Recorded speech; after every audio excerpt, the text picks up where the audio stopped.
With Alden Chodash of AldenBoxing.com. This past weekend, Alden, it was Paulie Malignaggi holding on to his title with a victory over Herman and Gojo. What do you think of Paulie Malignaggi's performance? I didn't think it was one of his best. What about you? It was definitely not one of his best, but it was a good, solid performance against Herman Gojo, who has given good fighters such as a Jose Luis Castillo trouble in the past. Definitely not one of the elite, but not one of the worst junior welterweights in the world right now. He could give a lot of fighters trouble, but this performance definitely didn't compare anywhere near his last two against Edner Cherry and Lovemore and Du. Speaking on Paulie Malignaggi's part, he just didn't look spectacular. He fought his fight, but I don't think he had the right opponent to look spectacular against.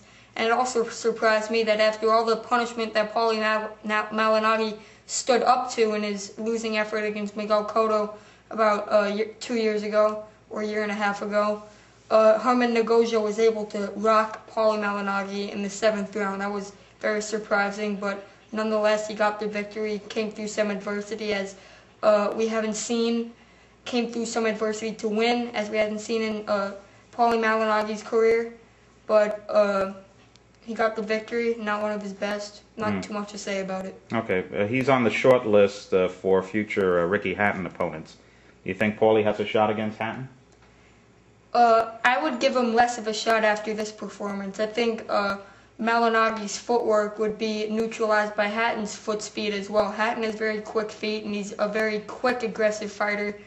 Paulie Malignaggi likes to circle away. I think Hatton has the foot speed to get close to him more quickly than slow-footed fighters such as Cherry, Gojo, and Lovemore and Du were able to. And Hatton's a good all-around offensive fighter, and his foot speed will get Malignaggi fit, and it's just the kind of fight he'll bring to Malignaggi inside, I think, is going to give him a slight edge.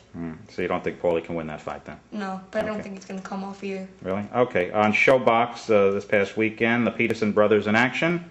Rate their performances, starting with Anthony. Anthony Peterson just fought his fight. He's used to fighting opponents at that kind of level, or either pre-prime opponents or post-prime fighters. And I don't think that's going to improve him as a fighter, because he doesn't look any different as he has a couple months ago or about a year ago.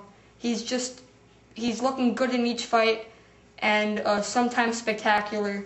But I don't think that's the way to improve him. I think at this point of his career, he needs to step it up against fresher fighters who are at their best, instead of fighters who are younger and inexperienced, like an Izquierdo, or fighters that are way past their prime, such as another opponent maybe a year ago. So you think he's ready for a title crack? No, I think he's ready for a tougher opponent in the top 10, definitely. I don't think they should be throwing him as Izquierdos anymore, who definitely I don't think was a good gauge for him. What about Lamont Peterson's victory over Antonio Mesquita? He fought a better fighter, Antonio Mesquita, who hit very hard, and he was undefeated previously, not used to losing fights. And on ESPN he showed that he's somewhat of a fierce puncher. Lamont Peterson proved once again that he's not the hardest puncher of the two, but he's maybe the best all around. He fought a steady fight, won every round, and against a good fighter, a good professional fighter, and he fought a good all around fight. But once again, he fought a fighter with a very gloomy record of, I think, 31-0, but still I think he should be stepping it up a little bit more, possibly into the top 10. A little more classy quality opponents, you're saying? Yes. For Lamont. Okay, and you think he'll stand up well against a top 10 fighter? For what I've seen so far, I think he has the skills too. Okay. Taylor Pavlik coming up soon. Taylor Pavlik 2. You still think Pavlik's going to win? Yeah, I think Pavlik has a slight edge, especially psychologically over Taylor, just based on the fact that he scored a knockout over Taylor, and that Taylor, on Taylor's part, had Pavlik in a lot of trouble and wasn't able to finish him off, and that Pavlik was able to hurt Taylor back as early as the next round, I believe. Taylor now knows he's in with basically a brick wall in there, Kelly Pavlik, who can be cracked but can rebuild quickly enough to hurt him back. Pavlik, maybe one of the hardest middleweights in recent hardest hitting middleweights in recent years. Taylor felt that. I don't think he's going to come at Pavlik with the same ferocity as he did in the first fight. So therefore, I think it's going to go longer, possibly 12. But once again, I see Pavlik winning it. Do you think Taylor will be helped by the dumping of Manny Stewart?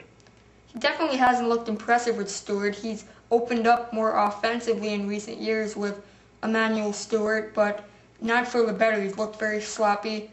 And possibly he'll fight a more relaxed fight, I think, without Stewart. And if that helps him, I think that will prevent maybe a knockout, but I don't think it's going to bring on a victory. Okay. Jason Litzau versus Robert Guerrero. Who do you think wins that one? I think Guerrero is the more classy fighter in there. Jason Litzau simply cares about being the show rather than being a very good fighter, which he is inside, definitely not mentally, however. And Robert Guerrero is definitely not one of the best featherweights in the world. He's a champion, but he's not one of the better featherweights I've seen in terms of skill. He's proved that he has a little bit of a punch, and he has some skill. And I think that's going to be enough to bedevil Jason Litzau in their fight. Okay. You've been watching some old film footage of Buddy McGirt and Roger Mayweather. How good a fighter was Buddy McGirt first? He was a tremendous fighter inside and on the outside. He was very savvy with his punches.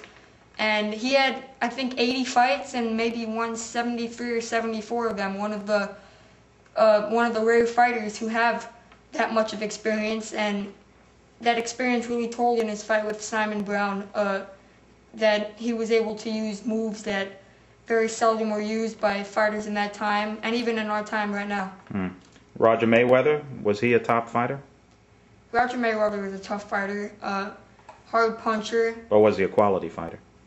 Definitely not. In skills, he was mediocre. In punching power, he was exceptional. But another guy that really has trouble holding it together mentally. He quit in his fight with Chavez, and he didn't give much of an effort with Rafael Pineda before he was knocked out. So he's not a great fighter. Okay, we just got a minute left. Also on the short list, believe it or not, for future Ricky Hatton opponents is Manny Pacquiao. That sounds like an interesting fight on paper. What do you think? I don't think so. They're tossing out the name Manny Pacquiao for anybody like he's Superman or he's unbeatable, and he's proved that he's definitely not unbeatable. He's a very good fighter, and he may be the best in the super featherweight division. But I think Juan Manuel Marquez has what it takes to beat Manny Pacquiao. And if that's the case, I don't think Manny Pacquiao should be thrown in for possible opponents for Hatton, and even that De La Hoya rumor, which surprised me. I mean, is there any way, let's say that it actually took place, that Manny Pacquiao could give Ricky Hatton fits? If they fought at 140, believe it or not? I just can't see Pacquiao bringing that power up. I can't see him above 130. I don't think he's having a lot of trouble making 130, and he's moved up basically from flyweight throughout his career. I don't really think he could bring that all the way up to 140 with the same speed. Something's got to go with speed or the power. I just can't see him being too effective at those weights. Okay, great. Thanks, Alden, for talking to us. And remember to check out aldenboxing.com and fightfan.com for more information. Bye-bye.